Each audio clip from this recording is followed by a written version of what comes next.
Comment investir en bourse sur du long terme? Je t'en ai parlé dans ma dernière vidéo, mais la stratégie d'investissement en bourse sur du long terme, c'est vraiment la meilleure des stratégies si jamais tu veux gagner de l'argent facilement. Je sais qu'en général, mes vidéos sont beaucoup trop longues et mes intros aussi, c'est pour ça qu'aujourd'hui, je vais te faire une vidéo express sur comment investir en bourse sur du long terme. Alors, est-ce que tu es prêt? C'est parti! Le premier conseil que j'aurais à te donner, ça va être de te créer un fonds de sécurité. Aujourd'hui, je vais te parler d'investir en bourse sur du très long terme. Ça veut dire que l'argent que tu vas investir, il ne faudra jamais le toucher. Et si jamais tu as un pépin dans la vie et que tu n'as pas d'argent de côté pour pouvoir y remédier, tu seras obligé de piocher dans l'argent que tu as investi. Et ça, c'est pas du tout bon pour notre stratégie d'investissement long terme. Pour ton fonds de sécurité, c'est toi qui vois combien est-ce que tu veux mettre. Mais en général, ce qui est préconisé, ça va être de mettre ou 6 mois de salaire plein de côté ou alors 1 an de dépenses à l'avance. Et avant de commencer à investir, n'oublie pas que la base, c'est d'avoir des finances personnelles qui sont propres et ça passe par se créer un fonds de sécurité avant de commencer n'importe quel investissement. Si aujourd'hui, tu n'as pas d'argent de côté, ce que tu vas pouvoir faire en parallèle de te créer un fonds de sécurité, ça va être de réussir à avoir une habitude d'épargne. D'ailleurs, ça s'applique aussi aux personnes qui ont déjà de l'argent de côté, mais qui ont des finances personnelles qui sont un petit peu hasardeuses et un petit peu dégueulasses. Cette habitude, elle sera hyper importante parce que même si tu as beaucoup d'argent de côté, que tu gagnes beaucoup d'argent tous les mois, mais que tu n'arrives pas à mettre de côté une somme fixe, tu verras que ça va pas du tout coller avec notre stratégie de DCA qu'on verra juste après. Et pour investir sur du long terme, c'est vraiment la meilleure des stratégies. Donc, il faut que tu réussisses à avoir une habitude d'épargne et que tu arrives à mettre la même somme de côté tous les mois sans te louper. Si jamais tu ne sais pas comment t'y prendre pour pouvoir économiser, je te mets juste là une vidéo que j'ai déjà faite où je te montre comment je fais personnellement pour pouvoir épargner tous les mois. Et si jamais tu veux aller un petit peu plus loin, dans la description, tu retrouveras une formation totalement gratuite sur comment gérer en fait ses finances personnelles, son argent, son salaire, etc. Bien, maintenant que tu as ton épargne de sécurité qui est faite et que tous les mois tu arrives à mettre de côté la même somme d'argent sans te louper, il va falloir que tu fixes le montant que tu vas vouloir investir en bourse tous les mois. Avant de fixer ce montant, il va falloir que tu prennes en compte deux choses. La première, c'est que l'argent que tu vas investir, il va falloir que tu le considères comme perdu. Alors, dit comme ça fait peut-être un petit peu peur, surtout si tu es une personne qui n'a jamais investi de sa vie, mais je te garantis que si dans ta tête, tu arrives à te dire que l'argent que tu investis, tu ne pourras jamais le toucher parce que c'est entre guillemets de l'argent perdu, eh bien tu verras que tu feras des investissements qui seront incroyables parce que tu n'auras pas de prise de tête et ça, c'est vraiment le point numéro 1 et je te le répète dans toutes mes vidéos, il faut vraiment que tes investissements ne te prennent pas la tête et c'est pour ça que le mieux, c'est de réussir à considérer l'argent que tu investis comme perdu. Donc ça, c'était le premier point, de considérer son argent comme perdu, tu l'as compris, et ça découle à notre second point qui va être de ne pas trop investir. C'est vrai que ça peut être tentant d'investir énormément, surtout en période de crise, mais si jamais tu arrives à mettre 500 € tous les mois de côté et que tu investis ces 500 €, dis-toi bien que si jamais tu fais all-in sur une action et que cette action elle se crache et la société elle fait faillite, eh bien tu vas perdre toutes tes économies. Donc même si dans ta tête tu étais prêt à tout perdre, il ne faut pas être trop débile non plus. Donc c'est pour ça, essaye de mettre juste une petite partie, surtout si tu débutes et que tu commences. Une fois que tu auras peut-être un gros portefeuille, ce sera un petit peu plus facile parce que tu vas mieux t'y connaître en bourse, etc. Mais si je peux te donner un conseil, ça va être de ne pas investir tout ton argent directement. Une fois que tu vas avoir passé ces 3 étapes, à savoir en premier te créer ton fonds de sécurité, ensuite avoir une habitude d'épargne et enfin savoir combien est-ce que tu veux investir tous les mois, il va falloir que tu te poses la question dans quoi est-ce que je veux investir. Pour ça dépendra que de toi et du temps que tu as à y passer et de tes connaissances, mais je pense qu'une stratégie long terme avec des ETF, c'est vraiment la meilleure des stratégies pour investir en bourse sur du long terme parce que ça te prendra que très peu de temps et du coup ça te prendra vachement moins la tête. Pour un petit rappel simple de ce que c'est un ETF, c'est en gros un panier d'actions et plutôt que d'investir dans 1000 actions différentes, eh bien tu vas pouvoir investir dans un seul panier d'actions qui regroupe ces 1000 sociétés. Si jamais tu veux en savoir un petit peu plus sur quels sont les 5 meilleurs ETF à avoir, je te mets une vidéo juste là, donc n'hésite pas à aller la voir à la fin de cette vidéo.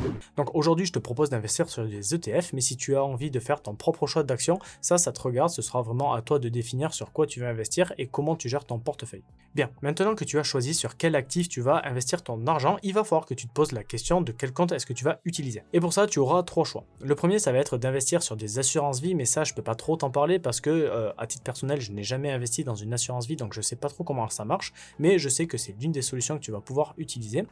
Ensuite, tu vas pouvoir utiliser ce que l'on appelle un PEA, c'est-à-dire un plan d'épargne en action, et enfin, tu vas pouvoir investir avec un CTO, c'est-à-dire un compte titre ordinaire. Pour ceux qui n'y connaissent rien du tout, la grosse différence que tu vas avoir entre le PEA et le CTO, c'est qu'avec le PEA, tu auras une exonération d'impôt au bout de 5 ans de détention, c'est-à-dire que si tu laisses ton PEA ouvert pendant plus de 5 ans sans faire de retrait, eh bien au bout de ces 5 ans, tout l'argent que tu retires, eh bien tu n'auras pas d'impôt à payer sur les plus-values, donc ça c'est vraiment cool.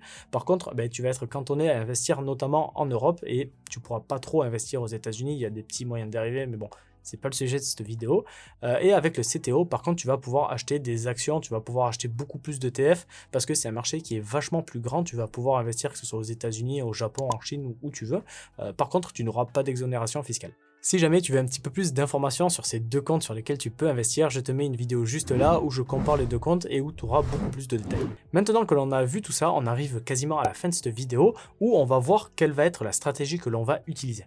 Toujours pareil, en fonction de tes attentes et du temps que tu as à consacrer à tes investissements, les stratégies d'investissement pourront être diverses, mais à titre personnel, je fais uniquement du DCA, ça veut dire du Dollar Cost Averaging, et en gros, c'est un nom très bizarre qui veut dire que tous les mois, tu vas investir la même somme d'argent sur le même actif. Alors c'est sûr que c'est pas du tout sexy, tu n'auras pas des grosses analyses graphiques à faire et tu pourras pas envoyer des snaps de toi à des potes devant 6 ou 8 écrans derrière plein de graphiques et tout le bordel. Mais par contre c'est une stratégie qui marche réellement et si tu as vu ma vidéo sur les intérêts composés d'ailleurs que je te mets juste là, eh bien cette stratégie c'est vraiment la meilleure parce qu'elle va pouvoir te permettre d'investir sur du très long terme sans te prendre la tête et de pouvoir toucher des intérêts sur des intérêts sur des intérêts. Et si jamais tu ne sais pas encore ce que c'est que les intérêts composés, franchement si tu as une seule vidéo à voir après celle-ci, ça va être celle que je fais sur ces fameux intérêts composés parce que là c'est vraiment la chose numéro 1 à comprendre en matière d'investissement et surtout quand tu investis en bourse. Bref, revenons à nos moutons.